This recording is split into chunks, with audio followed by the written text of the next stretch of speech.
Deuteronomy 4:9, it reads this way: "Only be on your guard and diligently watch yourselves so that you do not forget the things your eyes have seen, and so they do not slip from your heart as long as you live. Teach them to your children and grandchildren." So God has commanded them to pass it along. And he raises up Joshua and Caleb. They're leaders. They have the faith to possess the land. So he gives them victory everywhere they go. And they weren't perfect. They weren't perfect. And the children of that generation of Israel was not perfect. They didn't perfectly follow what God had declared, but he gave them enough to work with, right? And that's my son being the distraction.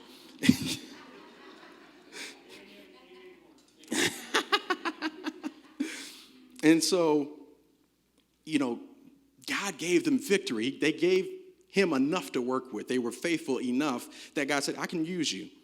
And so he gives them victory on every side.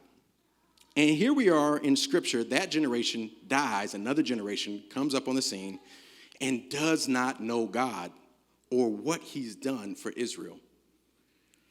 So despite the Lord's commands to talk about it and pass it down, and pass down the reverence of the Lord and to share the different customs, he gave them the Ark of the Covenant. He gave them 12 stones at the Jordan River. He gave them the Sabbath day rest, and they were to review the Torah on the Sabbath every week. He gave them the keeping of feasts, and holidays like the Passover and the Feast of Tabernacles and unleavened bread. And that reminds me a little bit of today, right? There's churches on every corner. You can pick your church. It's like, man, where do we feel like today? What do I got an appetite for today? You can choose your church. You can listen to as much Christian TV. You can listen to your church on Spotify, your favorite pastors on Spotify and podcasts. And you've got a buffet of things. We've got Easter and Christmas holidays. You got people preaching on Instagram and TikTok. And yet there are generations today that don't know God. That don't know God. So what does that mean for us today? Well, first, it's our responsibility to successfully pass down our faith to those who come behind us. It's our responsibility. Secondly, it only takes one generation to drop the baton so that future generations do not know God. And we've dropped the baton. We aren't praying together. We stopped bringing our children to church. We stopped explaining why church is even important. And we instead prioritize school and sports over their spiritual development. Yeah, I'm a toe stepper. And now there's a generation of people, again, that do not know God. So let's look at Judges 2:13 through 16. It shows us what happens to the next generation that doesn't know the Lord. 13 reads, "Because they forsook him and served Baal and the Ashtoreths, in his anger against Israel, the Lord gave them into the hands of raiders who plundered them. He sold them into the hands of their enemies all around, whom they were no longer able to resist. Whenever Israel went out to fight, the hand of the Lord was against them to defeat them, just as he had sworn to them. They were in great distress. Then the Lord raised up judges who saved them out of the hand of those who plundered them." Now, that's concerning, right? I'm not used to hearing that the Lord was working against somebody. I mean, we just sung that he's never defeated. He's going to have my back. We love to sing about how the Lord is never defeated. He's going to be your shield. He's going to protect you. He's got your back. Well, the song is right. The Lord is never defeated, but you certainly can be. You certainly can be. He's undefeated. And let's look at the actual scriptures, what they say. It says, they forsook the Lord and they served other gods. That's interesting. They served the Baals. They served the other gods. Today, that looks like us serving, we may be following the universe and what the universe is telling us. Or we might be listening to our horoscope. And that stuff is not of God. We're talking to psychics and all these different things. That's not of God. The Lord gave them into the hands of raiders, and he sold them into the hand of their enemies. Whenever they went to fight, the hand of the Lord was against them. Think about that. So it's not only saying that, like, God didn't have their back, he didn't help them. He was actually working actively against them. He was their enemy.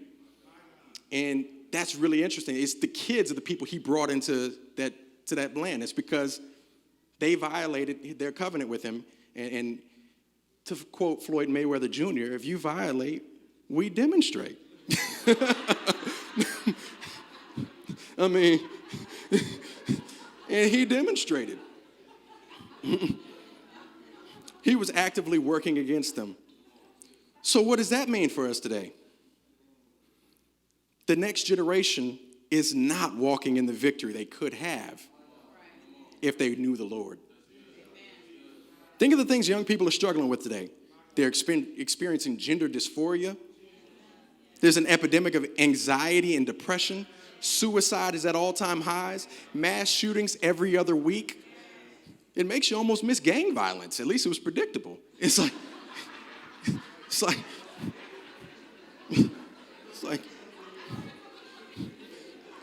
young people are opting not to get married. Those that do are at greater risk of divorce. Pornography addiction is on the rise, and intimacy amongst couples is in the dumps. Is it because we haven't passed our faith on and our hope on? Passed our faith in God? I can assure you they would walk in greater peace and victory if they had the Lord.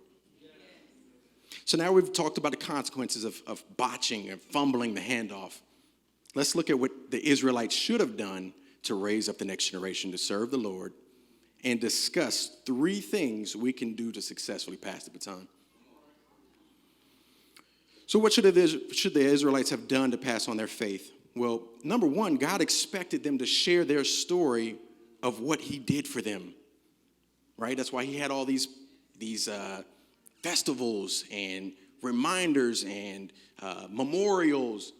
He wanted them to remember. They were to talk about it with their kids and grandkids. He wanted them to remember how he executed judgments on Pharaoh and Egypt and their gods, how he parted the Red Sea so they could walk on dry ground, but drowned Pharaoh and his army. He killed the firstborn in all of Egypt down to the animals and passed over the children of Israel and saved their livestock. How he fed them every day for 40 years with manna, bread from heaven, and quail in the desert. How he parted the Jordan River so they could walk on into the promised land, and how that when they marched around Jericho's walls, one day, every day for 6 days, and then 7 times on the 7th day, the walls came down. He wanted them to talk about that. He wanted them to pass on their history with their children, with their history with God, with their children. So my question for you is, does the next generation know what God has done for you? The first key is you've got to share your story.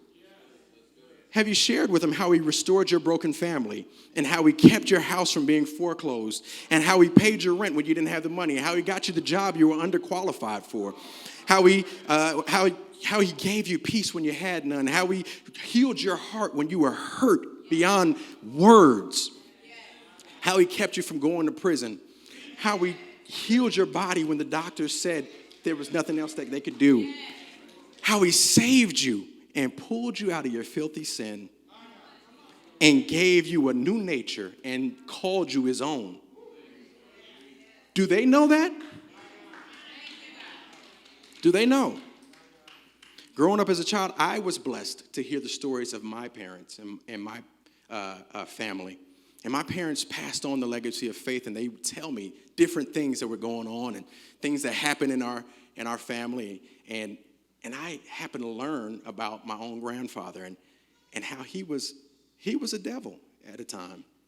I mean, he was a devil. I mean, he was violent and angry and an alcoholic, and he inspired fear everywhere he went. And how God was able to touch his heart, change his mind, restore his family, and that we were all able to reconcile and come and serve the Lord all together, united as a family under God. And I'll tell you something that's interesting about that. A few months back, I was talking with a gentleman, and he was sharing with me about how his family was broken and how he loved God with all his heart, and how he wanted more for his family, and how his parents couldn't stand each other. They were divorced. It was a bitter divorce, and how his brothers and everybody was disjointed. And he told me that, and I told him the story from my family. And he said, you know what? Thank you for sharing that with me, because now I've got the faith that God can restore my family. And God used him in his family. And now his parents were able to make amends and be on good terms. His father's serving the Lord. His brothers are serving the Lord. They're reunited as a family. And it's because my parents passed on their faith and their stories to me. I passed on their story to my friend. And God used him. So we've got to share our story. Share your story. Share your story. Okay. So now, what else can we do to pass it on? Well, we must, number two, we must continue Christ's story in our lives. Galatians 2:20 reads, I have been crucified with Christ. It is no longer I who live, but Christ who lives in me. And the life I now live in the flesh, I live by faith in the Son of God who loved me and gave himself for me. Another reason, and one of the main reasons, the next generation complains about not wanting to necessarily take on our faith is they haven't necessarily seen Christ in us. They haven't seen Christ in us. Right? I mean, so many talk about how they see their parents praising God, and they singing all their songs, and dancing, and then on the way home from church getting cussed out. Yeah. They didn't even make it through the door. You know, how they see their parents maybe not conducting themselves with integrity and uprightness of heart. They're lying and cheating. Let's let our light shine wherever we are. We've got to ask ourselves, is it me living or is Christ living in me? We've all seen the wristbands, what would Jesus do? So much so that it has no power anymore. It's cliche. But we've got to allow Jesus to continue his story in our lives. We've got to let him continue his love, his kindness, his compassion to those in need, his care for the poor, his self-sacrifice, his submission to God, his passion for righteousness, his courage to stand against wrongdoing and to speak out against it, his willingness to forgive, and his peace that passes all understanding.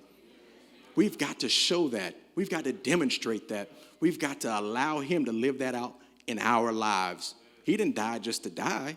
He died so that we could live as he would live.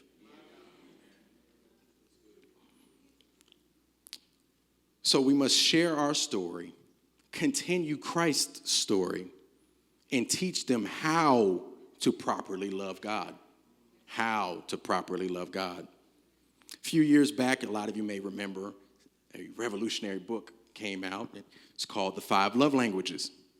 And everybody was interested in the 5 love languages. It's like you're trying to guess. Oh, I'm gifts. Oh, that person is acts of service. Or they're, what's the other? Physical touch. You know, and you're trying to figure out, quality time, words of affirmation. And the interesting thing about love languages is you can be sending love in your favorite mode of love, but you may not be, the other person may not ever receive it because you're not speaking it in their favorite mode of communication. And so the book teaches you how important it is to love people the way they like to be loved. It's really important. You got to love people the way they like to be loved. And the same is true with God. We must love him the way he likes to be loved and served. Now, there's some young people or inexperienced people that are coming up, and they mean well, but they're not serving God and loving God the way he likes to be loved.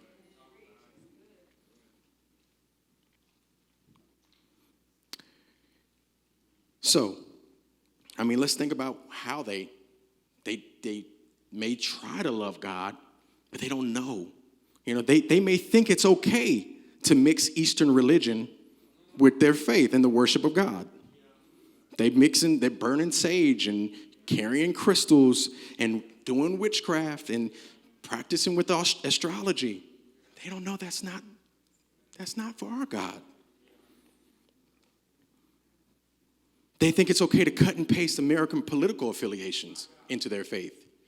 And newsflash, God is neither Democrat nor is he Republican. And I'll tell you a secret, he's not even American. But before Abraham was, I am. I am before Abraham. So he's beyond that.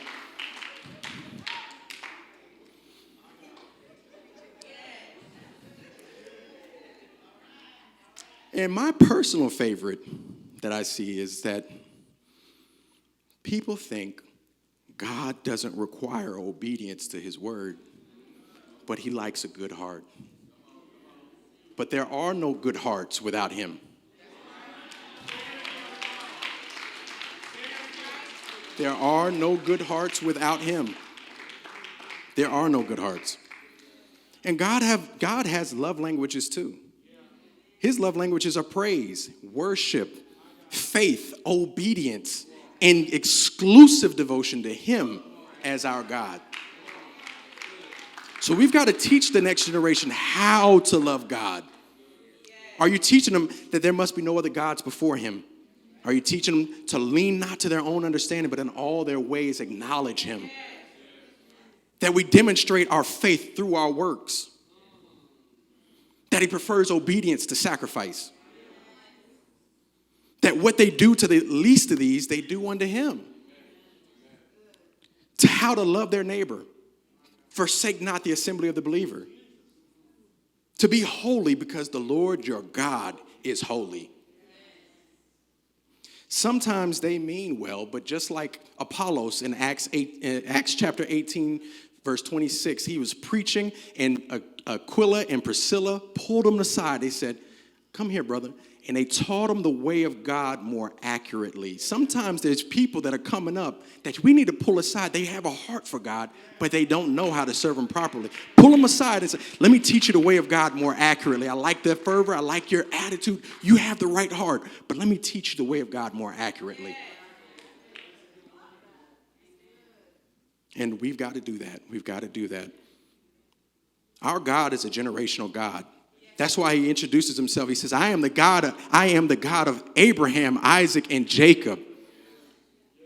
It's something that's supposed to be passed down. That relationship is to be passed from generation to generation. And we can all be so focused on running our own race, but the truth is, we're all in a relay race. It's not enough to finish your leg of the race. The way we run, the way we carry the baton of our faith, and the way we pass it to generations to come affects them ongoing. It's our responsibility to ensure a smooth passing of the baton. And if we drop it during the handoff, it causes a chain reaction, and we don't know which generation will finally pick it up.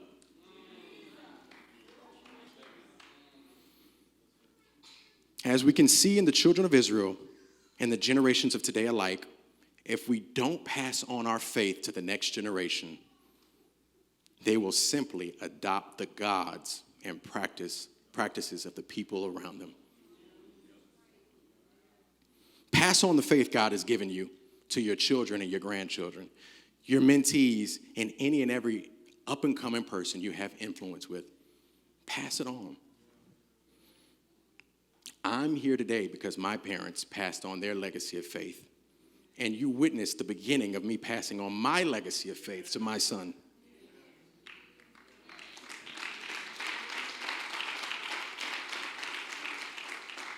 It's the first step of many. He's not even conscious, but he's coming into faith. I'm going to hand it on to him. And I'm going to pass that faith to any other person that God sends in my path.